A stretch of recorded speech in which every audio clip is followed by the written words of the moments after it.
بسم اللہ الرحمن الرحیم۔ السلام علیکم، آپ دیکھ رہے ہیں الف نیوز اور میں ہوں آپ کے ساتھ ماجد علی۔ شامل کرتے ہیں آج کی آن لائن ہیڈ لائنز۔ شمالی کوریا نے عنقریب جاسوسی سیٹلائٹ خلا میں بھیجنے کا اعلان کر دیا۔ سرکاری خبرساں ایجنسی کی رپورٹ کے مطابق شمالی کوریا کے رہنما کم جونگ ان نے قومی اسپیس ایجنسی کے معائنے کے بعد اعلان کیا ہے کہ ان کا ملک بہت جلد فوجی مقاصد کے لیے جاسوس سیٹلائٹ خلا میں روانہ کرنے والا ہے۔ انہوں نے متعلقہ حکام کو ہدایت کی ہے کہ جاسوسی سیٹلائٹ خلا میں بھیجنے کا کام طے شدہ پروگرام کے مطابق رواں ماہ کے اندر مکمل کریں۔ شمالی کوریا کے رہنما نے جاسوسی سیٹلائٹ کی روانگی کو ملک کی اہم ترین ترجیح قرار دیتے ہوئے کہا ہے کہ زمین کے مختلف مداروں میں کئی ایک جاسوسی سیٹلائٹ نصب کیے جانے ہیں۔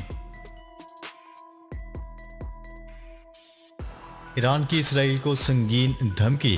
ایران کے صدر ابراہیم رئیسی نے اسرائیل کو خبردار کرتے ہوئے کہا ہے کہ اگر اس نے حملہ کیا تو تل ابیب اور حیفا کو تباہ کر دیں گے۔ ایران کے صدر ابراہیم رئیسی نے تہران میں منعقدہ ایک تقریب سے خطاب کرتے ہوئے اسرائیل کو خبردار کرتے ہوئے کہا ہے کہ اگر اس نے ایران کے خلاف چھوٹی سے چھوٹی کارروائی بھی کی تو ہماری مسلح افواج کی جانب سے سخت رد عمل آئے گا اور تل ابیب و حیفا کو تباہ کر دیں گے۔ ابراہیم رئیسی نے امریکی فوجیوں سے مشرق وسطی چھوڑنے کا بھی مطالبہ کرتے ہوئے کہا ہے کہ امریکی افواج کو پیغام ہے کہ وہ جلد خطے سے نکل جائیں۔ بھارت دنیا کی سب سے زیادہ آبادی رکھنے والا ملک بن گیا۔ بھارت آبادی کے لحاظ سے دنیا کے سب سے بڑے ملک چین کو پیچھے چھوڑ کر سب سے زیادہ آبادی والا ملک بن گیا۔ بھارت کی آبادی 1.40 ارب سے تجاوز کر گئی۔ اقوام متحدہ کے پاپولیشن فنڈ کے اعداد و شمار کے مطابق بھارت اب دنیا کا سب سے زیادہ آبادی والا ملک بن گیا۔ بھارت میں اب چین سے 29 لاکھ لوگ زیادہ ہیں اور ملک کی آبادی 140 کروڑ سے تجاوز کر چکی ہے۔ چین میں شرح پیدائش میں کمی آئی ہے اور اس سال یہ منفی میں ریکارڈ کی گئی۔ ایران اور جوہری توانائی ایجنسی کے درمیان مذاکرات میں پیش رفت۔ ایران کے محکمہ ایٹمی توانائی کے سربراہ محمد اسلامی کا کہنا ہے کہ اجلاس کے بعد صحافیوں سے بات چیت کرتے ہوئے ان کا کہنا تھا کہ ایٹمی جوہری توانائی ایجنسی کے ساتھ مذاکرات میں پیش رفت ہوئی ہے اور ماہرین کی آمد و رفت کا سلسلہ بھی جاری ہے۔ قابل ذکر ہے کہ جوہری توانائی ایجنسی کے سربراہ رافیل گروسی نے 3 اور 4 مارچ کو ایران کا دورہ اور اعلیٰ ایرانی حکام سے ملاقات کی تھی۔ اس ملاقات کے بعد ایران اور جوہری توانائی ایجنسی نے مشترکہ بیان بھی جاری کیا تھا۔ محمد اسلامی نے مزید کہا کہ اس وقت اندرون ملک تیار کی جانے والی مختلف اقسام کی نیوکلیئر میڈیسن ملک بھر کے 200 سے زائد ہسپتالوں اور طبی مراکز میں تقسیم کی جا رہی ہیں۔ آج کئی ممالک میں ہائیبرڈ سورج گرہن ہوگا۔ دنیا کے کئی ممالک میں آج ہونے والا سورج گرہن ہائیبرڈ ہوگا کیونکہ یہ نہ تو جزوی سورج گرہن ہوگا اور نہ ہی مکمل بلکہ یہ دونوں کا مجموعہ ہوگا۔ غیر ملکی میڈیا کی رپورٹس کے مطابق اس دوران زمین کے کئی حصے تاریکی میں چلے جائیں گے جب سورج، چاند اور زمین ایک ساتھ سیدھ میں ہوں گے۔ رپورٹ کے مطابق ہائیبرڈ سورج گرہن 2 گھنٹے سے زیادہ جاری رہے گا اور جب سورج مکمل طور پر ڈھک جائے گا تو یہ 1 منٹ سے بھی کم وقت تک رہے گا۔ پاک بحریہ نے ترکی اور شام کے زلزلہ متاثرین کی امداد کا مشن مکمل کر لیا۔ حکومت پاکستان کا برادر اسلامی ملک ترکیہ اور شام کے زلزلہ متاثرین کو امدادی سامان کی فراہمی کا مشن پاک بحریہ نے 43 روز میں مکمل کر لیا۔ ترکی اور شام میں اس سال تباہ کن زلزلے سے بڑے پیمانے پر تباہی ہوئی جس میں ہزاروں افراد لقمہ اجل بن گئے جبکہ لاکھوں متاثرین مدد کے منتظر تھے۔ پاکستان میں فی تولہ سونا سستا ہو گیا۔ ملک بھر میں فی تولہ سونے کی قیمت میں کمی ریکارڈ کی گئی۔ آل پاکستان جولرز ایسوسی ایشن کی رپورٹ کے مطابق ملک بھر میں سونے کی فی تولہ قیمت میں 550 روپے کی کمی ہوئی جس کے بعد سونے کا فی تولہ بھاؤ 2,17,400 روپے ہو گیا۔ सदर मुमलिकत डॉक्टर आरफ अलवी ने supreme court practice and procedure bill 2023 दस्तखत किए बगैर वापस भेज दिया। सदर मुमलिकत ने बिल वापसी से मुतल्लिक कहा है कि कानून साजी की अहलियत बिल की दुरुस्तगी का मामला आला तरीन अदालती फोरम के सामने ज़ेर समात है। उन्होंने कहा है कि मामला ज़ेर समात होने के एहतराम में बिल पर मज़ीद कोई कार्रवाई मुनासिब नहीं। सूडान में 5वें रोज भी झड़पें जारी, हलाकतें 174 से तजावज़ कर गईं। सूडानी दारुल हुकूमत खर्तूम में फौज और क्विक रिस्पांस फोर्सेस के दरमियान 5वें रोज भी झड़पें जारी, हलाकतों की तादाद 174 से तजावज़ कर चुकी हैं। झड़पों के दरमियान सूडानी दारुल हुकूमत खर्तूम के बैनुल अक़वामी हवाई अड्डे में आग लग गई। आग जहाज के ईंधन टैंक में लगी। इमदादी टीमें आग बुझाने में मसरूफ़। सऊदी वज़ीर ख़ारजा की शाम के सदर से अहम मुलाकात। शाम के सदर बशार अल असद ने सऊदी वज़ीर ख़ारजा शहज़ादा फैसल बिन फरहान से मुलाकात की, जो कि शाम की अरब ममालिक से अलहदगी के खात्मे की तरफ अहम पेशरफ्त है।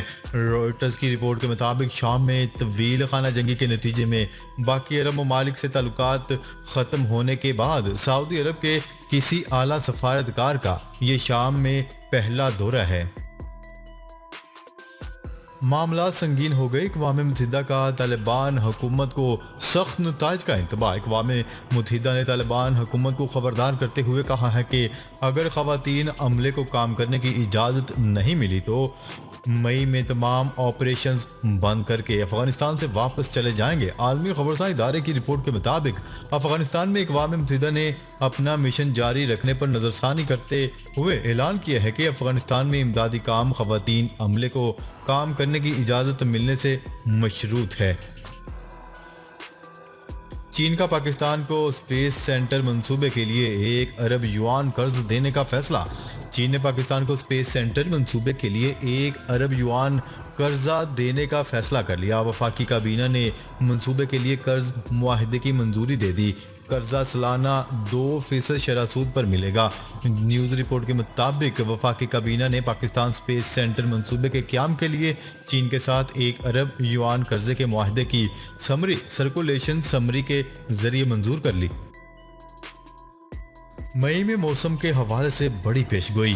पाकिस्तान में मई के महीने में मौसम के बारे में माहिरीन मौसमियात ने बड़ी पेशगोई कर दी। न्यूज़ रिपोर्ट के मुताबिक मौसमियाती तज्ज़िया कारों का कहना है कि बैनुल-अक़वामी फोरकास्टिंग मॉडल्स मजबूत मगरबी हवाओं के सिलसिले की निशानदही कर रहे हैं, जिसकी वजह से मई में मामूल से ज़्यादा बारिशें होंगी। उन्होंने बताया कि 28 अप्रैल से 5 मई के दौरान बारिश बरसाने वाला नया सिस्टम मुल्क पर असरअंदाज हो सकता है, जो 2023 का अब तक का सबसे मजबूत बारिशों का सिस्टम हो सकता है।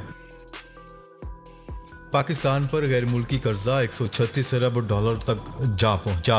पाकिस्तान का गैर मुल्की कर्जा बढ़कर 136 अरब डॉलर पर चला गया। इसमें सिर्फ चीन का पाकिस्तान के जिम्मे कर्जा 30 अरब डॉलर, जबकि बैनुल-अक़वामी मालियाती फंड का पाकिस्तान पर कर्जा 7 अरब 80 करोड़ डॉलर है।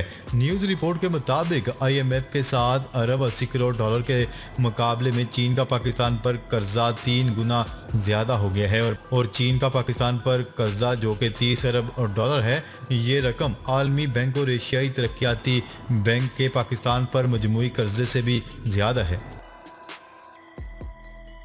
5G इंटरनेट लाने में मुश्किलात। वफाकी वज़ीर बराए इंफॉर्मेशन टेक्नोलॉजी सैयद अमीन अल हक ने एतराफ़ किया है कि मुल्क में 5G इंटरनेट सर्विस लाने में माशी बहरान और सियासी तब्दीली मुश्किलात का सबब बन रही है। उन्होंने वेबसाइट से गुफ्तगू करते हुए कहा, टेलीकॉम कंपनीज से राब्ते में हैं। कोशिश है रवां साल के इख्तिताम तक मुल्क के चंद बड़े शहरों में तेज़ तरीन इंटरनेट सर्विस मुतारफ करवा दी जाएगी। सैयद अमीन अल हक ने कहा कि नौजवान IT के शोबे में काम करके पाकिस्तान के लिए ज़र मुबादला कमा रहे हैं। ये मुल्की मैशत में रीढ़ की हड्डी की हैसियत रखते हैं। सियासी जमातें एक मौका पर आ जाएं तो अदालत गुंजाइश निकाल सकती है। Chief justice of Pakistan. मुल्क भर में एक ही रोज़ इलेक्शन करवाने से मुतल्लिक दरख्वास्त पर समाअत आज दोबारा शुरू होगी। Chief justice of Pakistan Umar Ata Bandial की सरबराही में तीन रुकनी बेंच ने समाअत की। तीन रुकनी बेंच में चीफ जस्टिस के अलावा जस्टिस इजाजुल हसन और जस्टिस मुनीब अख्तर शामिल हैं। सिस्टम की खराबी, $10,000 वाली टिकटें $300 में फरोख्त, एयरलाइन का भट्टा बैठ गया। जकार्ता में सिस्टम की खराबी के बायस $10,000 वाली महंगी एयर टिकट सिर्फ $300 में फरोख्त हो गई, जिनकी वजह से जापानी एयरलाइन का भट्टा बैठ गया। न्यूज़ रिपोर्ट के मुताबिक सिस्टम की खराबी का फ़ायदा उठाते हुए फ़ज़ाई मुसाफिरों ने जापानी एयरलाइन के टिकटों को बड़ी तादाद में ख़रीद लिया। मीडिया रिपोर्ट्स के मुताबिक इंडोनेशिया के दारुल हुकूमत जकार्ता से कैरिबियन बरास्ता, टोक्यो और न्यूयॉर्क जाने और आने वाली फ्लाइट की फर्स्ट क्लास टिकट सिर्फ $890 में मिलने लगी तो मुसाफिरों में हलचल मच गई। सूडान में फौज और रैपिड फोर्सेस के दरमियान झड़प, पाकिस्तानी सफारत खाना गोलियों की जद में आ गया। सूडानी फौज और रैपिड फोर्सेस के दरमियान होने वाली झड़पों के दौरान पाकिस्तानी सफारत खाने पर फायरिंग की गई।